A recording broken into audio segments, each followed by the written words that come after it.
I'm going to talk about cervical spine trauma, and this is geared toward residents who will be doing the ED rotation. First, who should we image? Well, there's been some work done. There are several criteria, one known as the NEXUS low-risk criteria, another is the Canadian cervical spine rule. Basically, what they say is any alert sitting or ambulatory patient without neurologic symptoms, if they can rotate their head, rotate their neck, they don't need imaging unless there's a dangerous mechanism of injury. When we do image, what imaging study do we do? Plain film is not used very frequently anymore. CT is certainly the best sensitivity for fracture. That's going to be the mainstay of imaging. MRI is going to be more sensitive than CT for ligamentous injury and spinal cord injury, but not as good for bony injuries. So CT is always going to be the first imaging study. All right, when we do the CT, what do we look at? Now it's important to look at the sagittal and coronal reformatted images, as well as axial soft tissue images and the axial bone images. At Georgetown, we do bone images at 1 millimeter and 3 millimeters. It's only necessary to look at one of those. My preference is the 1 millimeter images, but either one is adequate. So how do we look at these? So first, the reformatted images. The sagittal reformat is going to be the most important. We're going to look at first the alignment, look at the anterior vertebral bodies, make sure that these are in line. Then look at the posterior vertebral bodies, make sure that these are in line. The spinal laminar line should be a nice gentle curve here.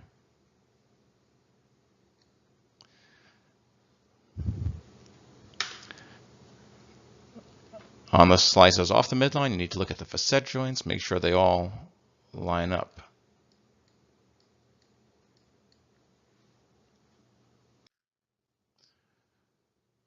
We need to look at the joint spaces, the atlas dens interval, or predental space,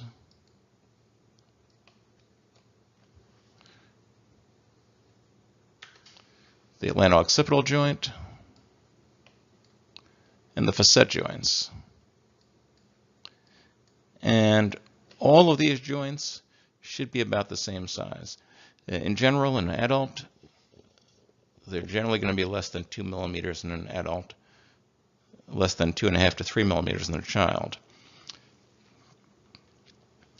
So if any of these are significantly larger, you don't really need to measure for the most part. If any of them are significantly larger than the others, we need to suspect injury. The atlantodental interval, many people use 3 millimeters as upper limits of normal in adult and 5 in a child, but usually with CT, the measurements are slightly smaller than that. So I would say if it's 3 millimeters or more in an adult and more than 4 millimeters in a child, there's a high likelihood of injury.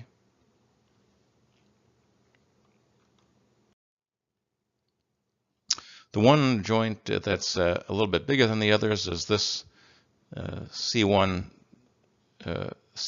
joint, the joint between the lateral masses of C1 and the body of C2 usually is somewhat bigger than the other joint spaces.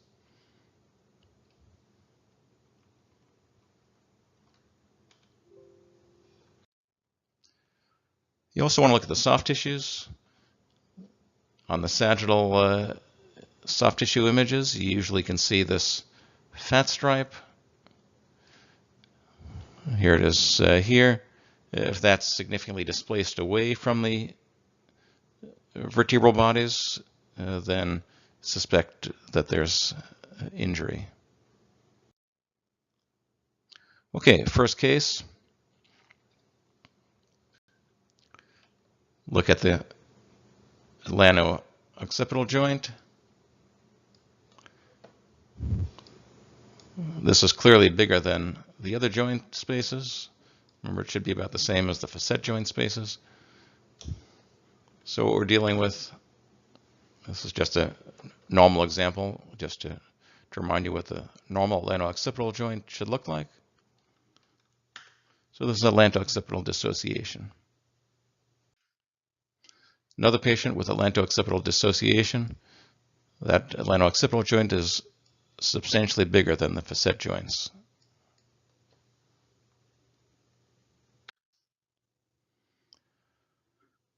C1 arch fracture is another common injury. I have this just to show the difference between the 3 millimeter slice thickness and 1 millimeter slice thickness.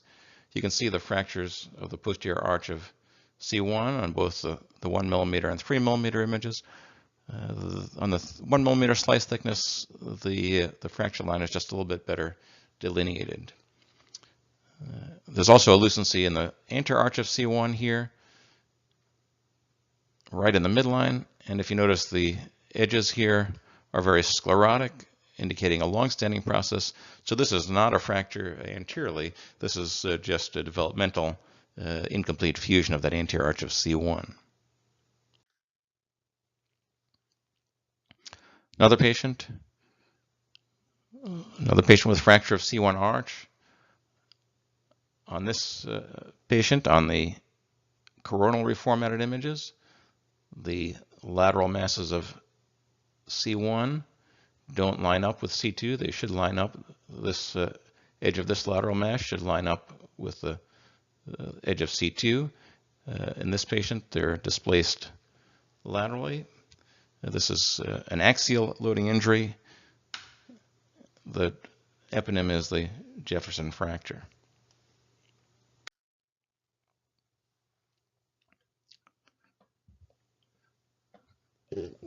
The odontite process is commonly fractured.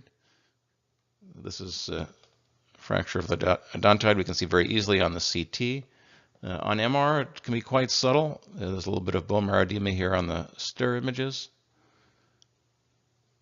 You can see also some prevertebral soft tissue swelling on the STIR images, but the fracture is much easier to see on the CT than the MR. So this is a dens fracture. This is a type 3 dens fracture. There are 3 types of dens fractures. Let's just look at those. Type 1 is a avulsion of the tip of the dens. This is considered a stable injury. It's relatively infrequent. Type 2 is a fracture between the dens and the body of C2. This fracture is unstable, usually does not heal well, generally needs fixation. And type 3 is when the fracture extends into the C2 body. This is also unstable, but usually heals much better. So type 2 and type 3 are both unstable fractures. Type 1 is the only stable fracture. This is another patient with a odontoid fracture. You can see this fracture extends into the body of C2. So this is a type 3 odontoid fracture. On this patient, we happen to have CT images in flexion and extension. You can see that the fracture is unstable, moving here between flexion and extension. So there's a type 3 dens fracture, and it's an unstable fracture. Type 2 dens fracture is when the fracture just goes right through the base of the dens, but does not go into the body of C2.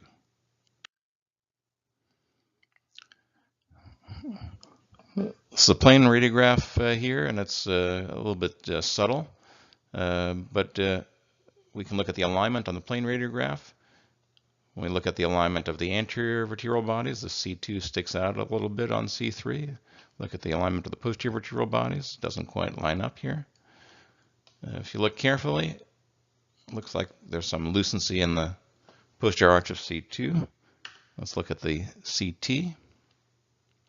So this is one side. We see a fracture of C2 posterior arch. On the other side, another fracture. This is a fracture of the C2 pedicle. So this one is called Hangman's fracture.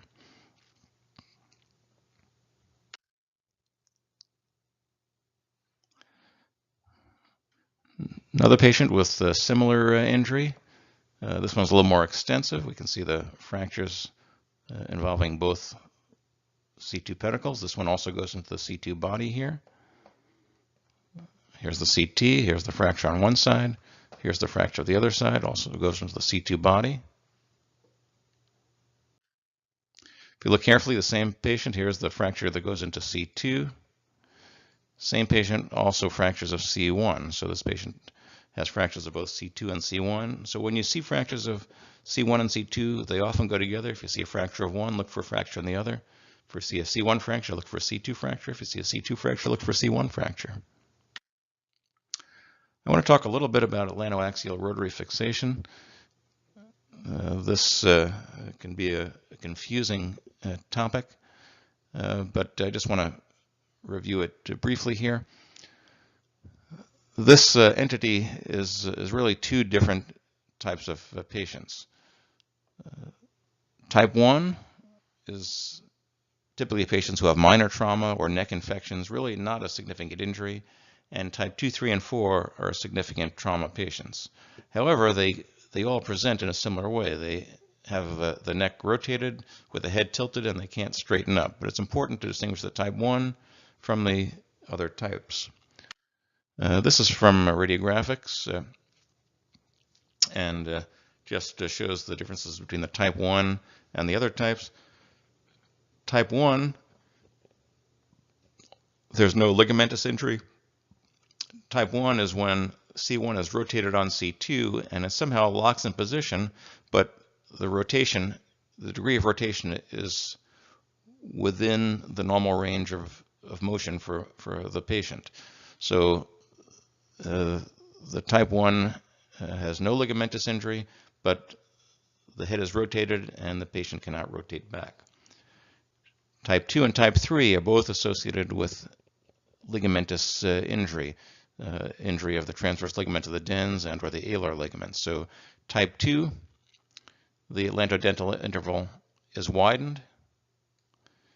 Type 3, the atlantodental interval is widened even further. So type 2 injuries, usually the atlantodental interval is more than 3 millimeters. Type 3, it's more than 5 millimeters. Type 4 is totally different, really shouldn't even be classified with the others, because type 4 is associated with an odontoid fracture and the C1 arch is displaced posteriorly. So this type 4 is totally a different animal, but type 1 and type 2 can look similar, except the main difference here, the important difference here, is that the type 2 and type 3, the atlantodental interval is widened. And type 2 and type 3 are associated with significant trauma. Type 1 is really insignificant trauma or neck infection.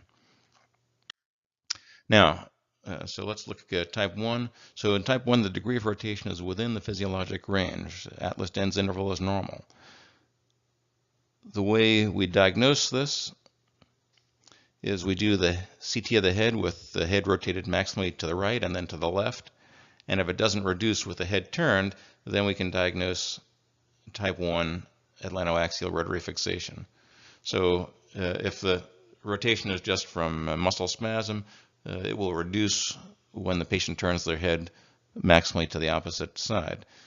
So with this atlantoaxial rotary fixation, it will not reduce when the patient rotates the head maximally to one side and to the other. With the type 2 and type 3, it's not necessary to do any of these maneuvers. Again, these patients have significant injury with the widened atlantodental interval. So type 2 and type 3, non-physiologic rotation.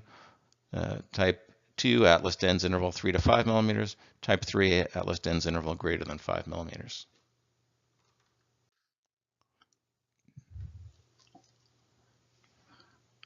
Okay, here's a fairly subtle case, sagittal images of the cervical spine. If you look carefully, there's a little problem with the alignment here. It's pretty subtle here. There's a slight step off here, but it may be difficult to see the fracture. And it's just important, while the sagittal images are the highest sensitivity for fractures, you really need to look at the coronals and axials as well. So this one, the sagittal show very subtle malalignment. If you look very carefully, maybe you can see a little fracture line over here. It's pretty hard to see. When we look at the coronal reformats, it's quite obvious. This is a fracture of the lateral mass of C7.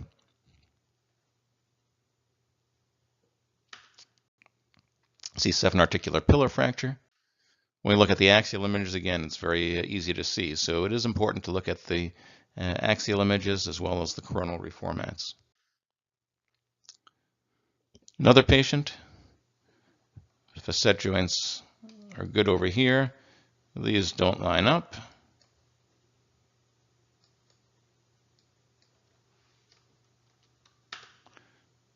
Facet dislocation or locked facets. The facet dislocation is sometimes associated with a fracture, so this one is a fracture of the articular pillar along with facet dislocation. MRI is very good for looking at soft tissue injury. You can see edema posteriorly, but the fractures are much harder to see. This one you can sort of see here, but much easier to see on the CT. The MR is good to make sure there's no spinal cord injury. Another patient here with a fracture of the spinous process. This has a name called clay shoveler's fracture. We don't have too many people who work as clay shovelers anymore, but the name has stuck. Anyway, this patient suffered this injury and afterward had severe weakness in both arms. And here's the MRI. It shows the fracture, the spinous process fracture here with the edema and the soft tissues around it. However, that fracture itself was not the cause of the patient's weakness. We can see there's edema in the spinal cord here. On the CT scan, we see this calcified disc causing spinal stenosis, and the patient's symptoms occurred because of contusion of the spinal cord after the trauma, and the injury was predisposed to by the spinal canal stenosis. Now this patient does have a couple of fractures here, C2 and C3. Looking further down, it looks like another case of facet dislocation. But things look a little strange here. And remember, we always have to look at the axial images to confirm what we see. So when we looked at the axial images, this axial image here was right through this level here. And if you see on the axial images, you have a multi-image here, like it's a triple exposure. And that's because the patient moved during that image. So during this slice, the patient moved, and that made it look like there was a facet dislocation. We actually repeated the scan on this, and those facets, the alignment at this level was perfectly normal. There was no facet dislocation here. So you always need to be aware of motion artifact. That can really fool you. So when you see some malalignment, look at the axial images, make sure there's no motion at that level, and if there is, you need to have the scan repeated.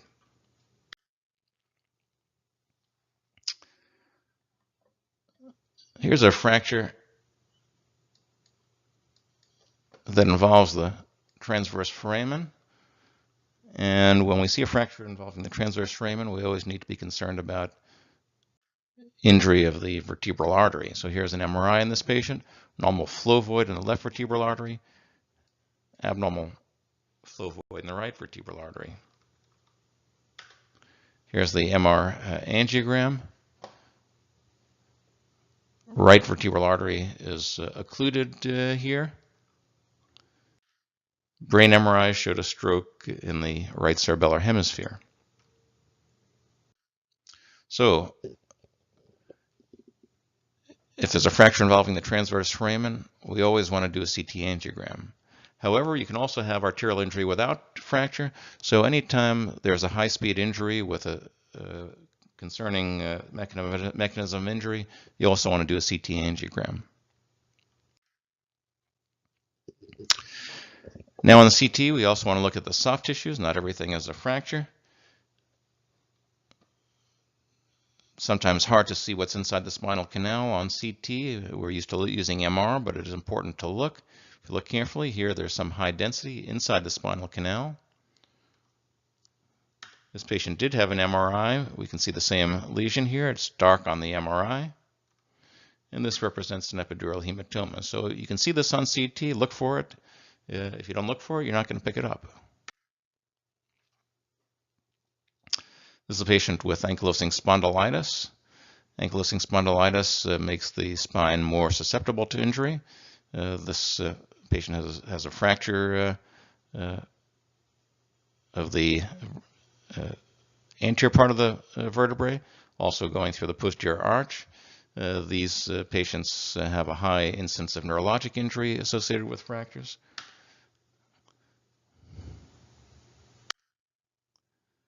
Here's the MRI in this patient. You can see the edema related to the fracture here, and there's also edema in the spinal cord related to the spinal cord injury.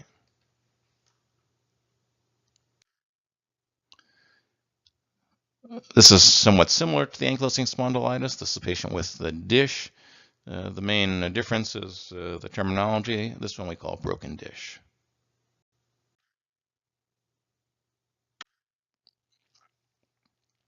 I just want to talk for a minute about looking for ligamentous injury. MRI is quite sensitive for ligamentous injury. Usually the stir images are the best. If we look carefully, this is the anterior longitudinal ligament here. It should be black. When we look at this level, we don't see that black line. Let's see if we, right over there, if we mag that up a little bit, we can see the absence of that black line due to injury of the anterior longitudinal ligament. These injuries are often not clinically significant, but if you can find it, it's a good idea to pick it up. This is a tear of the anterior longitudinal ligament. When you see an injury to the cervical spine, always look for evidence of multiple injuries. So here, this patient has a fracture of the spinous process down here.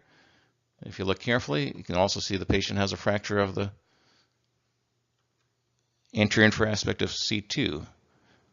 Now, if you look at the soft tissues, you can see that the prevertebral fat is separated away from the vertebra. That can be a clue that there's an underlying fracture. So look at the soft tissues, and often that'll help detect what might be a subtle fracture. Again, this is just a comparison of the normal prevertebral soft tissues for comparison.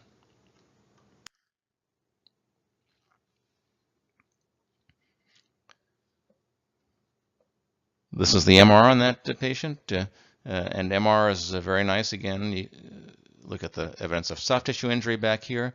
In addition to this fracture of the spinous process, there also is injury to the ligaments, the posterior ligaments throughout the cervical spine, and you can see the edema anterior to the cervical spine related to this fracture of the infra-aspect of C2. Okay, so just a quick review. The alignment and joint spaces. Again, look at the alignment of the anterior and posterior vertebral bodies, spinal laminar line, facet joints. The joint spaces are normally less than 2 millimeters in adult, less than 2.5 to 3 millimeters in their child. All of the joint spaces are about the same, except this joint here between the lateral mass of C1 and the body of C2 is bigger, but all the other joints are about the same.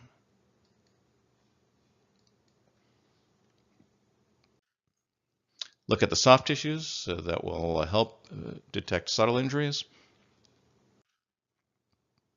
Look for multiple injuries. If you see one injury, look for multiple injuries. Remember I said earlier, especially at C1-2, if you see a fracture of one, look for the other. Always do not stop. If you find one abnormality, look for something else. Look for vertebral artery injury, especially if you see a fracture of the transverse foramen. Always do a CT angiogram. Even if there's no fracture, high-speed mechanisms of injury should also be evaluated with a CT angiogram or an MR angiogram. Thanks for your attention. I hope this was helpful.